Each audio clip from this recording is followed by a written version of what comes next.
Welcome everybody. Scott, I need to be able to share my screen. I'm not sure if Okay. I can do that or not. Yeah, I Um, need your I'm permission there. I'm gonna make you a full host. Sorry. All Come good. back. Good. Or make host. So you are now the That, host, and you should be able to share your screen. that should do it. So we're going to talk about collaboration versus parallel play today. And to illustrate, I want to show some examples of good collaboration and an example that looks like good collaboration, but really wasn't. Um, if this were live, I would ask, do you all know what this is? This is the 1980, was it the 89 US men's hockey team? Um, sorry, what was that, Scott? I started to say I couldn't remember which one. I was going to say 88, but I think that's wrong. Oh, maybe 88 sounds Whenever. better. Seems like this would be, oh, it's the Olympics. Yeah, so it's Yes. 88. Okay, so this is the 88 men's US hockey team in the gold medal match against Russia. So, height of the Cold War, um, democracy versus communism. And the Russian team was by far favored to win. Better hockey players, better team. And there have been some movies made about this, some books written about it. This is a team that collaborated well. They worked together as a team, and they call it the miracle on ice. Um, I would say it may have been less of a miracle and more of a group of people who worked together as a team and made good things happen. Um, the second one here, again, if we were live, I'd have you raise your hand. Anyone who has read this book, you'll know that this is a story all about teams. Again, another Olympic story. This is the 1936 Berlin Olympics, the American men's rowing team. If I had spent more time putting this together, I would include the U.S. women's soccer team on teams that work well together. We've seen some amazing performances out of the women's soccer team in the World Cup and other places. If you haven't read this book, I highly recommend it. It's just a really, really good story, really inspiring. And a lot of it focuses on how these 9 men came together to function as a team. And again, outperform teams that were better trained, had been together longer, and more highly ranked. So again, good example of collaboration. This is the 1992 men's basketball team. They called this the Dream Team. Those of you who were around and aware at the time, you'll recognize a lot of these faces. You've got Michael Jordan, Larry Bird, Magic Johnson, Chris Mullins, John Stockton, Charles Barkley, Karl Malone. So Stockton and Malone, these were the stars of the Utah Jazz at the time. I remember as a 7-year-old being very proud that John Stockton and Karl Malone were on the Olympic team. Patrick Ewing, Scottie Pippen. Um, so this is an example of a team that performed very, very well, but I would not say they were collaborative. This was a team of all-stars. One thing that is really interesting about men's basketball in the Olympics is I believe this was the first year that they had lifted the prohibition on professional athletes competing in the Olympics. So in the past, men's basketball for the U.S. was not a standout sport. They were more on an equal playing field. You get NBA stars who are by definition, at the peak of the game as far as world athletes go. You introduce them to the Olympics and they blew out all the competition. But because this was a team of all-stars, I don't know that there was a lot of actual teamwork and collaborating going on. Sure, there were examples of that. In fact, again, like Stockton and Malone, they were known for their little team within a team. They worked together very, very well. But this team right here, I think, illustrates something that we often mistake for collaboration. High performance, doing a lot, success does not necessarily mean we got there by collaboration.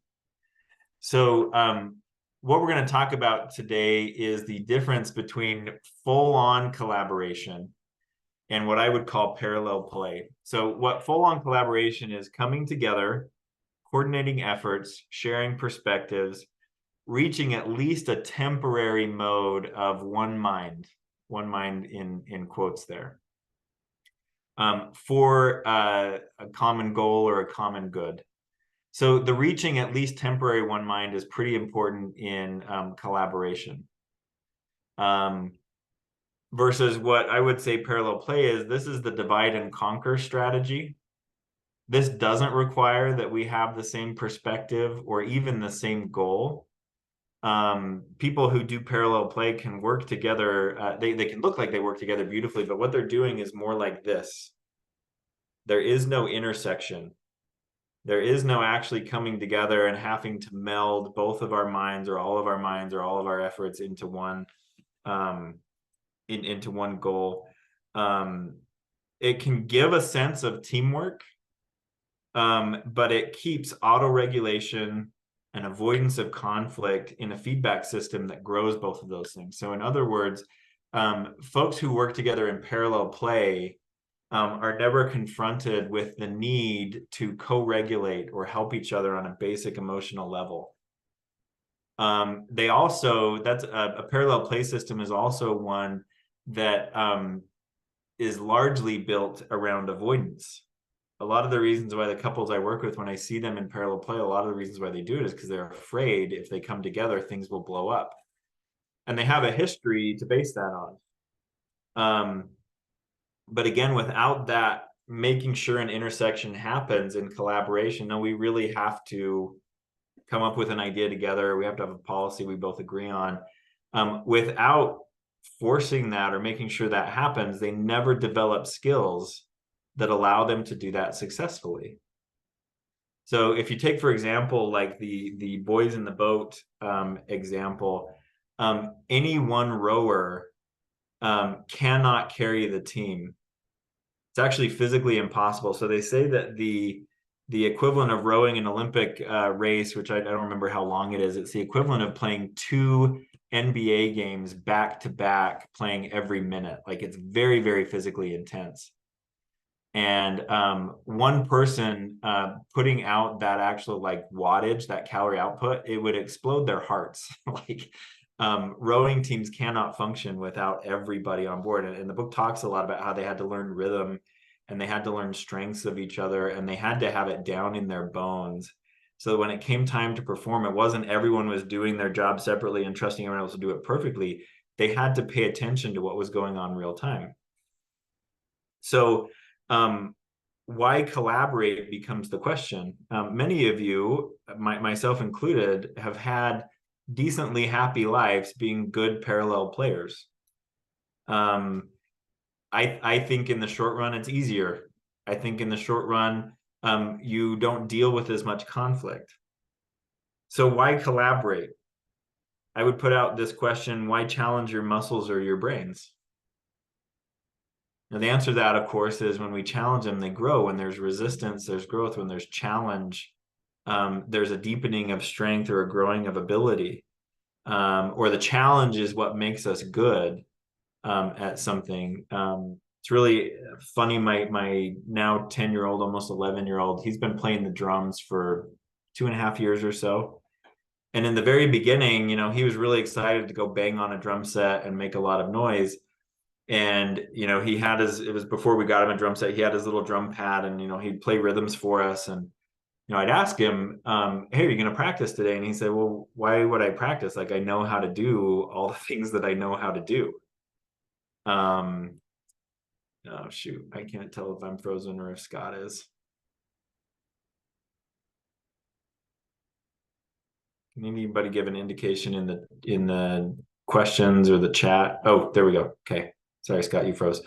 Or I froze, I don't know. So I'd ask him. Okay, I would ask him if he wanted to practice, and he would essentially say, like, I already know how to do what I know how to do. And so, like, he's notorious around our house for not practicing. And the other day, he and his brother, who plays the electric guitar, they were jamming, and I heard this boy play for like the first time in months. And I went in and I was like, you have gotten good. Like he was doing all sorts of stuff that he wasn't doing, months ago. And he finally admitted, he said, yeah, I think going to lessons has taught me more. It's like, well, no duh. But that whole idea of his teacher is really good at setting out a new challenge. And even if the boy doesn't practice, raising the bar has raised his abilities. So I would say collaboration is a muscle that is essential in a secure functioning relationship. You don't get secure functioning without collaboration. Effective collaboration might cost some resources up front. It can take time. There can be frustration, there can be confusion, there can be a lot of like, all right, let's go back to like, why are we doing this? What's important?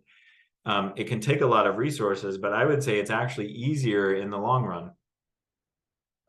Because when you collaborate effectively with someone, when you get into that mode, when you work yourself into that groove where there's effective collaboration going on, you literally open your nervous system and your brain more to learning on a deeper level who your partner is, what they're about, how they function.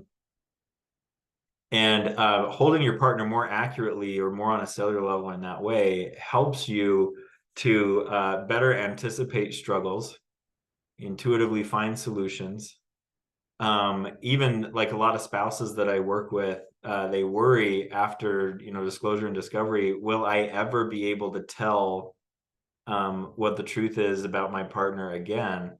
And I would say, yes, to a degree. You can never become a human lie detector. That doesn't exist. But again, putting yourself in collaborative situations, doing that well, or at least feeling firsthand what it feels like to try to collaborate with your partner, it does help you internalize a more accurate map of your partner. So for couples where there's been betrayal, I think collaboration is actually even more important, because for many of these couples, what they did previous, they were the dream team version. There was good parallel play going on, but not a lot of collaboration. If you want to get trust on a deep level, you have to set up collaborative practice. Now that begs the question. I'm sure for many of you, when I talk about collaboration in your relationship, if you just think about where your relationship is right now, you think there's no way effective collaboration can happen. We are not there. So as with my goal with all of these, I want to give you some ideas or point out some places that even day one in recovery, you could start effective collaboration on. So the first one being, as both of you come to recovery and there is a mutual recognition that there are things that both of us need to do to get well and stable and whole again. Effective collaboration can start happening around, okay, what are your meeting nights? What are my meeting nights? How are we going to handle responsibilities like feeding ourselves, children if you have children, transportation, that kind of like running of the household type of collaboration. Again, it might be scary because most couples early in recovery are not doing that well, never have. But it's really basic stuff. So you can tell whether we're collaborating well or not. If I know your meeting night is Tuesday night and I make sure the bases are covered with children or responsibilities around the house so that you can go and do your meeting and get what you need, that's a really easy way to tell whether collaboration is effective or not. Do I regret going to my meetings because going to my meetings takes the focus off of something else that needs my attention and it costs me in the long run, versus if we're collaborating effectively, I can go to my meeting and not worry about anything getting dropped because my partner and I are collaborating well together. Early on in recovery, collaborating on what is your plan? Help me understand what you're working on and why that's important. That's not the same as having a conversation around, is your plan the right plan? Which I would submit to a lot of couples, is your plan the right plan is not the right question. It's not the right conversation to have. Does your plan inspire safety and confidence in me is a good conversation to have. But is it the right plan is not, that's not the goal of collaborating around that. So working collaboratively to make sure that both personal issues and relationship issues are held, seen, addressed in personal recovery plans. So, there's a lot of really great resources out there. Seeking Integrity has some around like building empathy in couples early in recovery, building accountability in couples early in recovery. Those would be places, again, that we could look at and we could identify, hey, the empathy department is not working well. What should we do about that? You know what? I know I have some personal blocks. I should probably talk to my individual my individual therapist about this. And I'm also noticing like our pattern isn't empathetic together. We might be able to take on some skills or learn some things together, put a focus there, and we can make some progress on that. I think collaboration around sobriety status. Now, that doesn't mean that sobriety status is a responsibility for both of you. That's not what collaboration is. The collaborating, coming together on why we need to talk about that, how we need to talk about that, and when we need to talk about that. So those very early on conversations around, partner A who has done some betraying, saying to partner B, I understand I've devastated your trust. What are the things that you need to know? What do you need an eye on in my life that could help you feel safer? Well, I want to know if you're using pornography. I want to know if you've relapsed into contacting old partners. I want to know if you're attending your meetings. Okay, those all make sense to me. Those sound like good ideas to me. When should we check in on that? Nightly, weekly? How do we do that? Again, it's really basic. The how, the when, the why. Those are really basic things that people who are in recovery you can start collaborating in your coupleship about.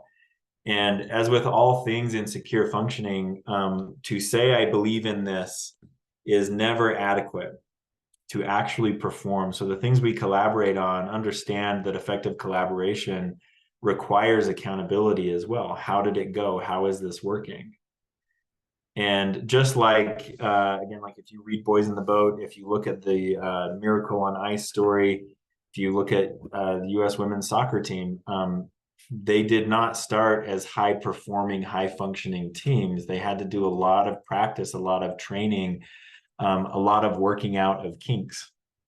A lot of couples that I work with, that's I would say one of their biggest frustrations with trying to collaborate, and maybe even some of the reasons why they stop trying is, well, it's not easy, or we run into problems. If you think about your relationship as a team that needs to function highly, there's an inherent way forward on that.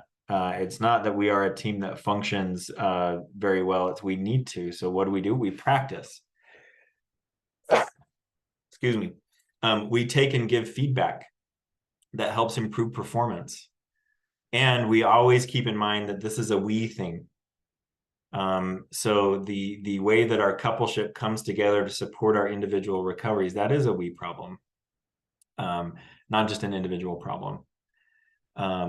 So that attitude of to get something better, to get something stronger, to get something more resilient, we have to do this. We have to set ourselves up to do this, not stay with this, which is comfortable.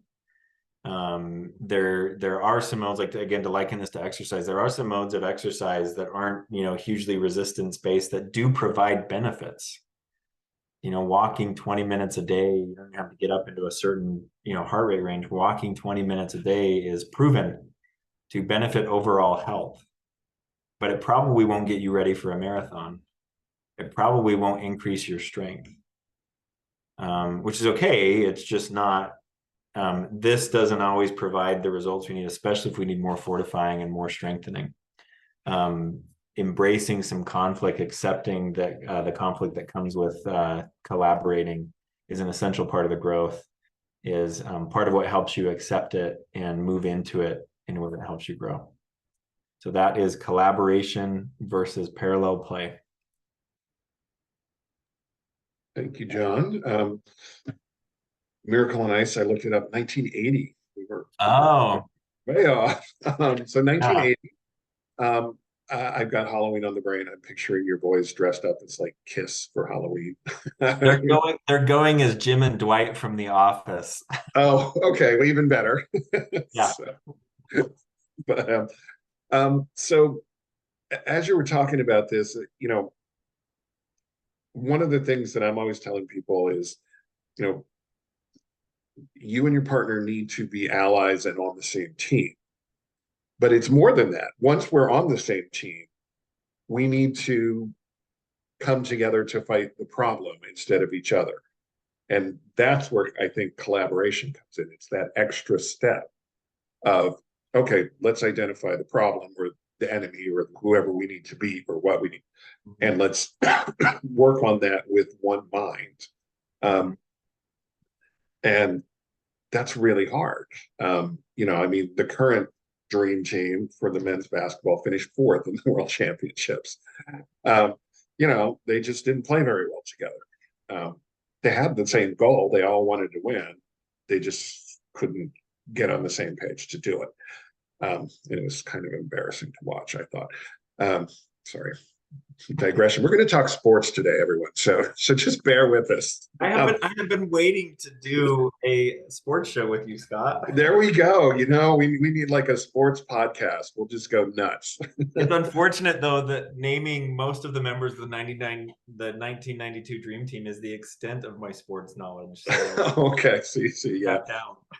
Yeah, and most of them did not like each other in various ways. But that's what I really wanted to ask you about was this coming together, and you used this. I often use this when I'm explaining prodependence, which is a prodependent relationship is where I'm there for you, and that's not in question, and you're there for me, and that's not in question. And I have some weak points, and I have some strong points, and you have some weak points and some strong points, and we fill in the gaps. And we become much stronger together than we ever could individually. Is that kind of, I mean, am I weird envisioning it that way, or? No, that's I think the experience of a collaborative or a codependent relationship working is there's coverage for most, if not all, of the gaps that we have, because we've either talked and coordinated, hey, this is your strong point, you lead here and then I'll lead here, or neither of us have a plan or a skill set here, what are we going to do about it? Right. There's better coverage of the gaps, there's less falling through the cracks. Again, with a lot of practice, there's less frustration long term because you head issues off before they become outsized. Yeah. So in the beginning, you mentioned sort of day-to-day management of the household and tasks is how to start collaboration. Where does or when does empathy come into play? The ability to have that emotional intimacy, and I know what you're feeling and I feel it, when and where and how does that enter the picture?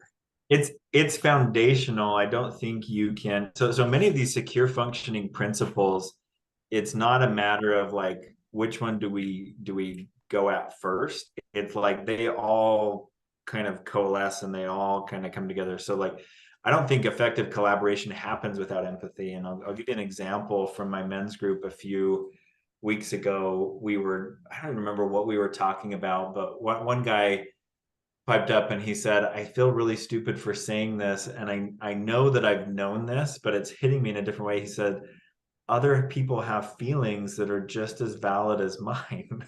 Yeah.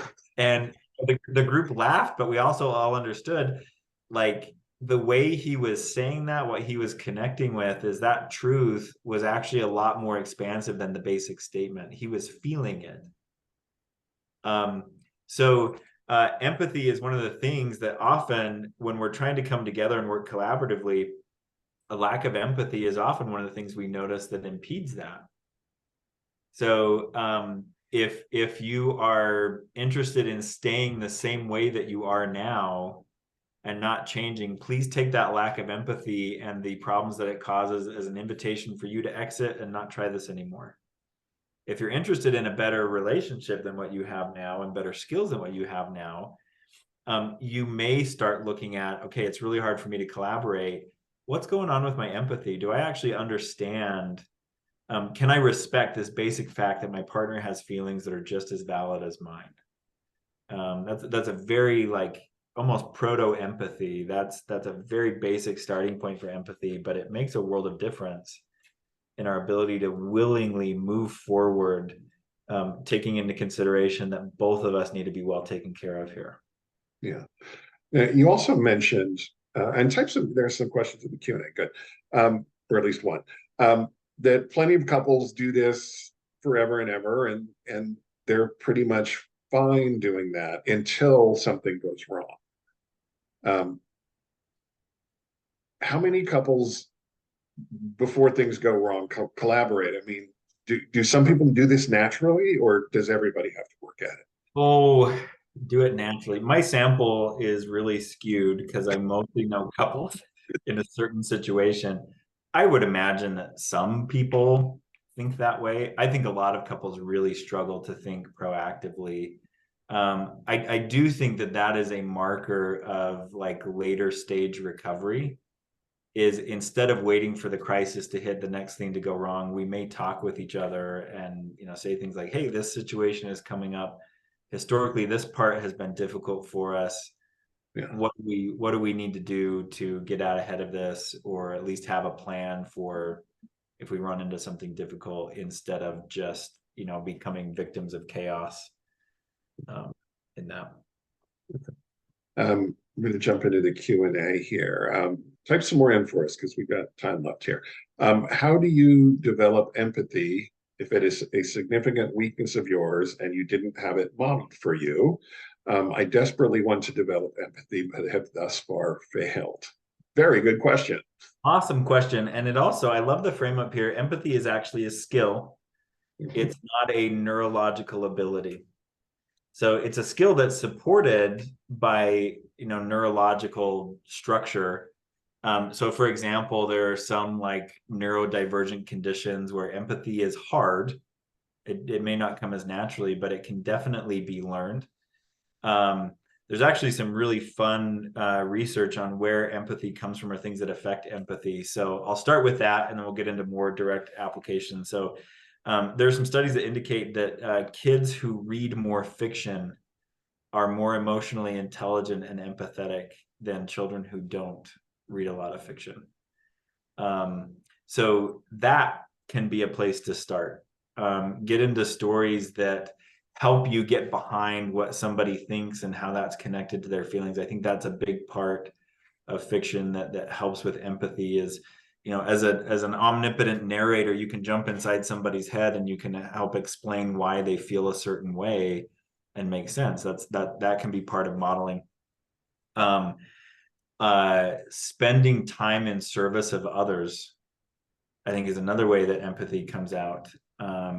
You don't have to have the empathy to start helping someone in a meaningful way, but like jumping in the trenches, say like, you know, serving meals at a soup kitchen, or in around Christmas time in my area, a lot of the homeless shelters, they sponsor, they set up, I forget what they call them, but your family essentially goes in and you hang out with and spend time with the kids in these homeless families, while their parents can go to appointments, work on getting housing, even do some like getting things for Christmas for their family that have been donated and things like that. And service of others, service with others can be a way to start to understand or even start to look at people who are different than you. Circumstances are different with you. That's essentially what empathy is I understand there's a difference, and that disdain for that difference isn't the right way to go. Respect for that difference is the right way to go. Acknowledgement of that difference is the right way to go. With a lot of the couples that I work with, you know, I was trained largely in a model that said if empathy is not present, that marriage therapy or couples work is not indicated. I've since repented of that. I actually think that learning empathy with your partner real time is a really good use of couples work. So having a therapist who can help you slow down and dissect. Sometimes when I'm working with couples, and I see a big emotion come up and I don't see appropriate connection on that, I'll stop one partner and I'll say, what are you noticing about your partner right now? And often they'll jump to, well, my partner's mad because blah, blah, blah, blah, blah. And I'll say, well, that's not what I asked. I'm asking, what are you seeing? Oh, well, they started breathing differently. They got their look on their face, like they've got tension in their forehead. I can see tears welling up in their eyes. Believe it or not, those are foundational building blocks of empathy. Again, I can notice that there is a difference or a change, and that difference or change doesn't deserve my contempt. It deserves my curiosity and support. If you want to really directly get at how do I increase my empathy for my partner, get into some good couples work that will help you focus and pay attention to that, not just talk about the problems of the day, but help you get that on board. And also with folks like what I make up that this question might be coming from, I can feel my struggle with this. Again, if you're neurologically sound, empathy is not a difficult skill to learn or to feel that you're using. You just need some successes. You need some guidance with moving you into it. I can't count how many of my clients have said, that whole just like notice changes that are happening in my partner's countenance and their face and their breathing. I can't tell you how helpful that is. Instead of making empathy a left brain, okay, what is this emotion? What I do? That's not what empathy is. Empathy is just seeing and acknowledging. Right. And, sometimes you have to ask, I can tell you're angry. I think it's because I did this, or you think I did this. Underneath that, I think what you're really feeling is this, this, and this. Am I even close? And they can say, well, you got the first part right, but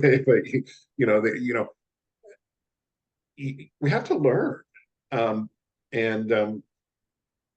can tell you, a couple of times ago, when my father was dying, I was home with my sister and family, and my sister and I had a big argument about something. Not a big argument, but I did something and it made her mad.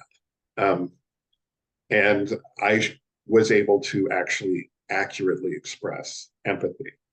Not only are you mad, I think I know why you're mad. You're mad because of this, and it makes you feel the same as when this happened when we were kids. And she just started bawling. And she's like, that's exactly what I'm feeling.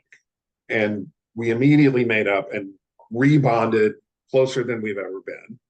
And, empathy is a powerful thing, but I love that you're trying. I mean, I absolutely love that you're asking this question because you're trying. I was terrible at empathy for years. You'll get better. Yeah. Yep. Partner of a recovering porn addict and mother enmeshed man, and wondering if in each other's care would be a good jumping off point for Stan Tatkin's work, as well as being helpful for effective collaboration, a double loyalty bind. His family of origin, as well as his ex-wife with 3 young children, has been such a barrier with being on the same team, among many other issues. And I've often felt so overwhelmed and bereft of clear direction forward. So I have to make a couple disclosures here. First of all, I'm behind on my Tatkin work. I have In Each Other's Care on my shelf. I have not cracked it yet. I actually think that jumping into some Tatkin work might be premature so if there are enmeshment issues that have not been addressed, here's how enmeshmen often perceive collaboration. And it's not any fault of their own. It's part of the abuse and the taking advantage of this happen. Collaboration feels like handcuffs. Collaboration feels like a commitment they didn't ask for. So until he's able to break free from the guilt and the loyalty and to feel himself separate and okay with that, like I'm my own person and I step into commitments, this may feel like a gun to his head. So I would start with, if he hasn't done the level 1 workshop, hasn't read When He's Married to Mom or Silently Seduced, start there. And this is, there's this double bind that you talk about. It's really difficult for the partners of enmeshed people, but your enmeshed partner has to develop some personhood before they can come to the table and say, yes, this is what I'm choosing. So I would recommend a start there. And then there's, another thing that can happen in enmeshed relationships with the collaboration is, the projection that goes on. The partner in your position, of course, by no fault of their own and not on purpose, you can pick up roles that your enmeshed partner prepares for you, and you can act exactly like the mother or the family. And so we have a workshop for partners that the main focus is to help you to stay out of that projection. Because collaboration can really get derailed for both of you if one of you takes a child and one of you takes a parent role automatically. Really has to be an equal partnership. So that's actually where I would recommend starting here. Tatkin's work is it fits, I think, really well with betrayal and enmeshment, but there is some personhood building that generally has to happen first before you start looking at the relationship, and that's what our enmeshment workshops are for. Yeah. And in addition to the workshops and the books that Jon just recommended, go to YouTube, type in Jon Taylor enmeshment. We've done a couple of these webinars specifically on enmeshment, and they're excellent. So that'll give you some basic info. This is a follow-up to the empathy question. I feel like I have a lot of compassion once something is brought to my attention, but understanding my partner's feelings doesn't come naturally to me. Yep. Well, and also, like, that may not be a sign of failure. That's either where you're starting or where you've worked yourself to. Great. So set some of your work up. If I want to be better at taking your feedback so that I hear you faster. Yeah. You could also set some of the work up of how do I, on a regular basis, move into your world so that I can understand more. Empathy is not a mind reading superpower. It's largely about being in the right place at the right time. And a lot of that for couples, again, it's not this, like, it comes from this deep emotional place. It's we're committed to talking to each other about our days. We're committed, if we suspect upset, we check with each other, hey, everything okay? Even if we don't suspect upset, if we go a day without checking in with each other, tell me what you're thinking, tell me what you're feeling. We learn to experience that as off, because there's no way I can know what you're feeling, let alone respond to it appropriately, if we don't ever intersect. Right. Yeah. Married 24 years, we've been separated for 8 months. What advice for me? Tomorrow we meet with his counselor for the first time together, boundaries of some kind. I've been in counseling for 2.5 years. He says he's been clean, not viewing porn, masturbation for 10 months. I believe he is not sober. I say that because of the article from your website titled "When Not Porn Is Still Porn." That's my article. So you think he's looking at not porn, bikini pics and things like that, possibly. Thoughts, Jon, on boundaries she might have set? Well, so with this asking about tomorrow's our first time meeting with a counselor together, the first session is not for work, it's for assessment. Yeah. So bring up the concerns that you have, but I would not set your expectation that in this first session we will resolve. A competent marriage therapist should be doing assessment, getting to know you two, make sure they understand the relationship dynamic, and then diving in. So please bring up your concerns. Don't get me wrong. Please bring up your concerns. But understand, in order for the therapist to help you effectively, they may have to know you better than a first session. Yeah, that would be my idea there, as the question relates to marriage therapy specifically. Boundaries are always a good answer to something is going on that I don't feel good about. And I'll just put in here lightly, remember there's a range to boundaries. On the very lightest end of the spectrum is I'll tell you what I feel. And on the heaviest end of the spectrum is I will take action that helps you understand the relationship is in danger if this doesn't change. And then there's all sorts of stuff in between. So as you consider boundaries, give yourself at least 3 options that ping on different parts of the spectrum. That can help you, be prepared with some ideas of at least where do I start? What do I try? That would be my answer to that question. Is it possible to work collaboratively when treatment and recovery for the partner and the addict look very different? For example, I would feel safer knowing that my husband is going to his CSAT in groups. He will not see a CSAT because he feels like it will drain finances. He tried 12-step and said it was toxic and stopped after 2 months. I'm trying so hard to be collaborative, but I'm finding it impossible, especially when he is no longer sober. Take it away, Jon. Yeah, no. Lack of sobriety will kill collaboration because it is not an equal footing. Yeah. So lack of sobriety means I will do what I want to take care of my feelings, my needs, with no consideration for the relationship. So that is not a collaborative stance. There's a couple places I see where some collaboration could start here. Okay, if finances are a concern, have you guys talked about what the picture is? When's the last time you guys moved money around to make something happen that you both really, really wanted? So at least a conversation around what options do we actually have? What options could we open up? Let's make a decision jointly together on that. That's a place to start. 12 steps is toxic and I stopped after 2 months. Okay. Again, another place where there's potential collaboration. Did you attend every 12-step group available to you? And did you find out that the whole thing is toxic, or did you just find a bad group? Because those exist. So again, some collaboration on what are the reasonable steps that we must take, are willing to take to try to move this forward. I don't think it's reasonable when one partner has concerns about safety, whatever. I don't think it's reasonable when one partner has concerns for the other one to say, sorry, that's all I'm doing. That's not collaboration. No. At all. At least being able to say, here's what I'm willing to do, or here's what I've run into, what I found is working for me, not working for me. But so I once worked with a couple that really struggled with collaboration, and they would move to this at all times, but it actually is more like this because they really hated what each other did separately. And I told them, new rule for the week, you guys cannot do anything that affects your coupleship until you agree on what to do. And they came back the next week and they were so frustrated. They said we couldn't make decisions about paying down some debt. We couldn't, figure out how to coordinate picking kids up from activities. And I said, we just need to go back to how it was. And I said, really? I'm glad you hated it. I'm glad you held yourself to it, but really that's your best option.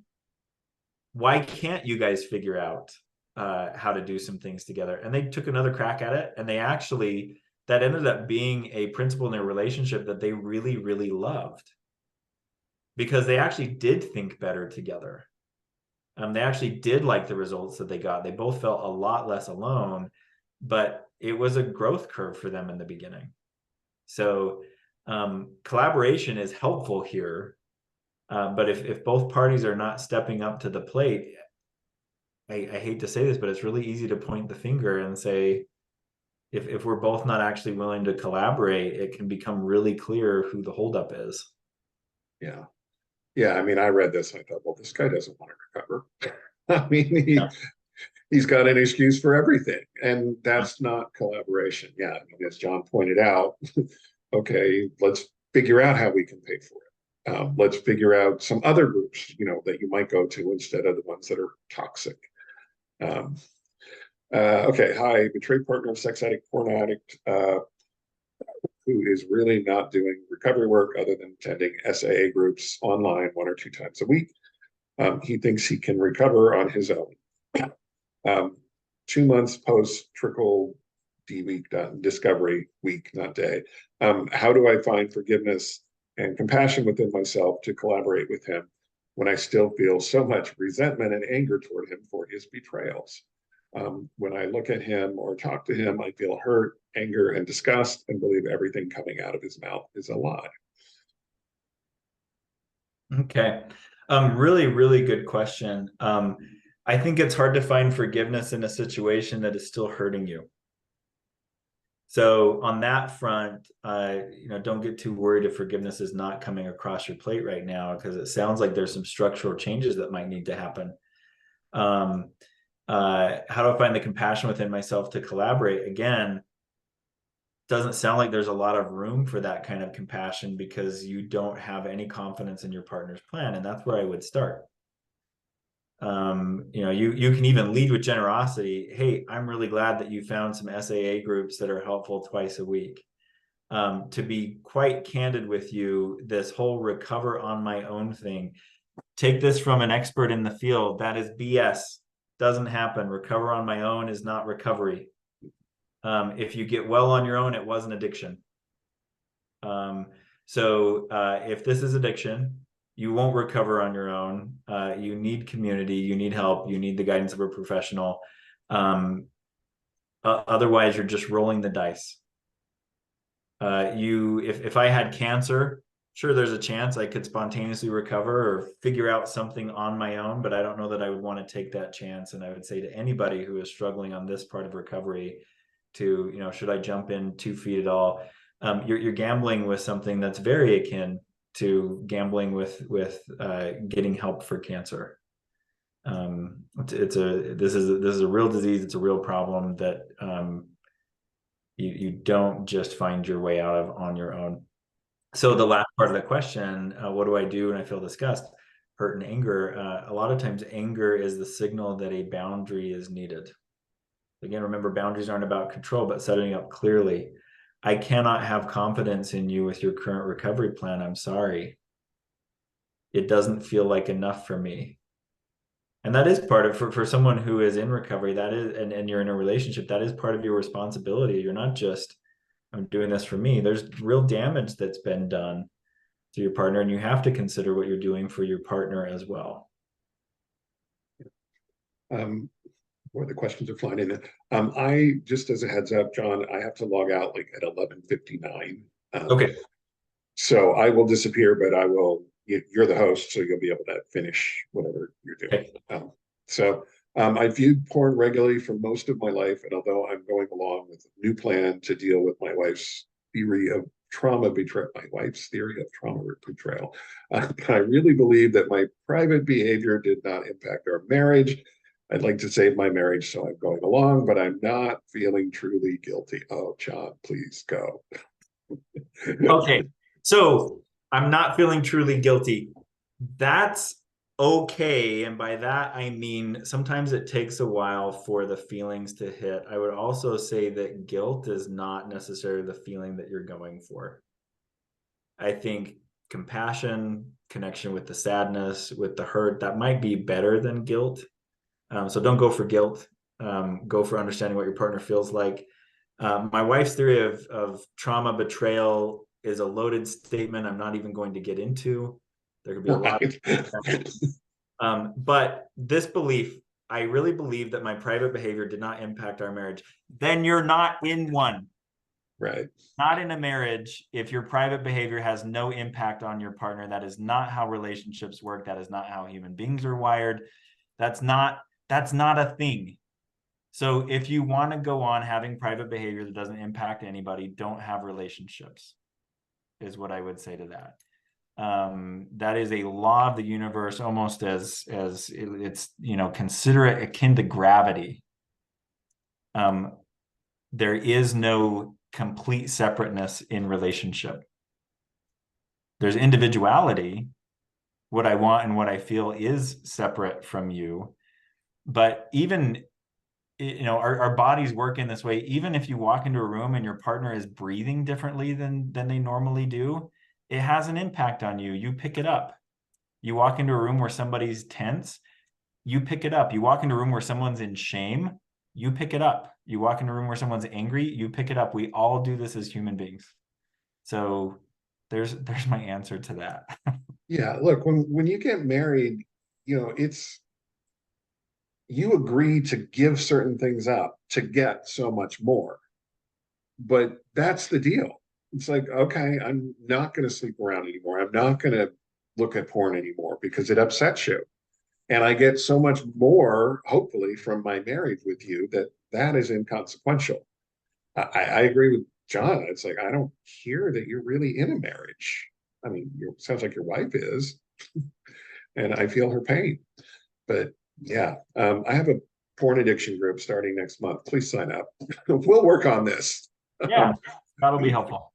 Okay, John, I'm going to log out. If you want to take another question, feel free. Yeah. I'll see you in a couple of weeks. So thank you, everybody. I'm gone. I think I can get these last few here. Okay. So this one says, thanks for the insight about enmeshment work needing to be done first. My partner has read Silently Seduced and is almost through When He's Married to Mom, and thankfully is reaching acceptance about his enmeshment issues. Our cohabitation has been very challenging, and I've been wondering if a period of connected separation, i.e. living apart, but still committed to our respective recoveries and relationships, would be helpful. I can't answer that without assessing you two.